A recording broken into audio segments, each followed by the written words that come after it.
Let's talk about that hiring process. I mean, it took me 5 years to really come up with a good hiring process that I trust, that a high percentage that came out the other side would be good and invested. What did that process look like on your side?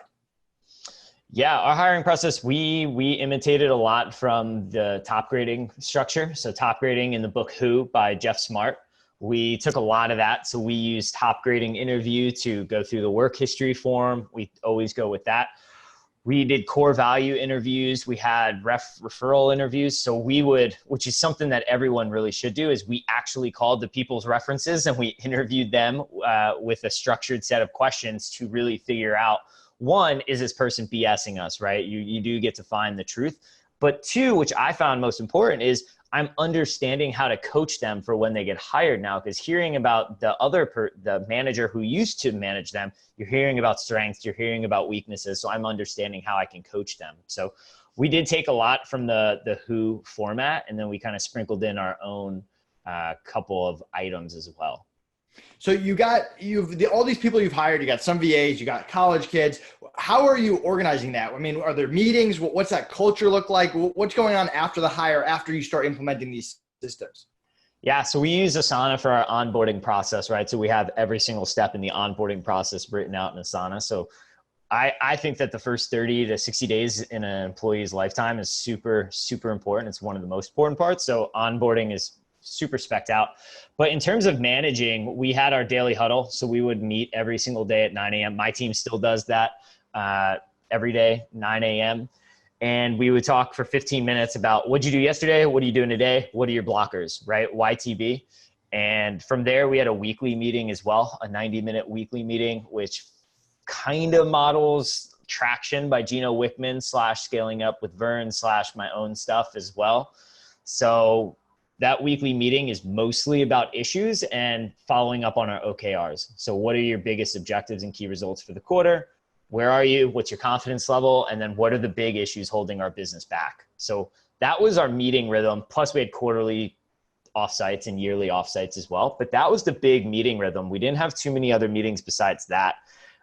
One thing we did differently, and I try to do in every company, is be as transparent as possible as well. With everything, all the business challenges, all the ups, all the downs, we were very honest and we relied on our team to understand our biggest challenges and make the right decisions. From college student all the way to VA in the Philippines. Like Florence, one of my VAs, like she knew everything that was going on in the business. She understood it. She was able to look at the P&L and figure out what was going on. And I think that just helped create a level of ownership in the company. And I still try to do that in all of the companies I'm ever involved with, is create that transparency and that open book policy, really. What about people that are just struggling to build systems or to hire, to build a team? What advice would you have for them? Start with one process, start with a VA that you can pay for 5 hours a week and start small. Like figure out one thing that you can delegate to them, whether that's invoicing, whether that's something extremely small. Create a video or document it in a Google Doc, and then just give a VA 5 hours a week, 2 hours a week for the first month. Like I see that all the time. People are so afraid to just delegate that first task. But that's really what entrepreneurship is. You need other people. It's a team sport, entrepreneurship.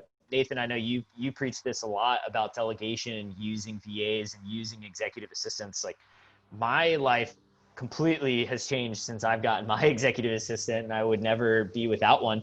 But not even an executive assistant, but any type of virtual assistant to do a lot of things. Like a lot of people say, well, I wouldn't know what I would delegate to them.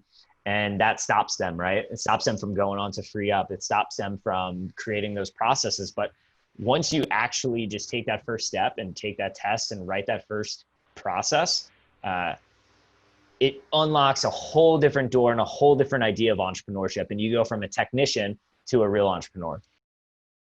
And started our own real estate development company.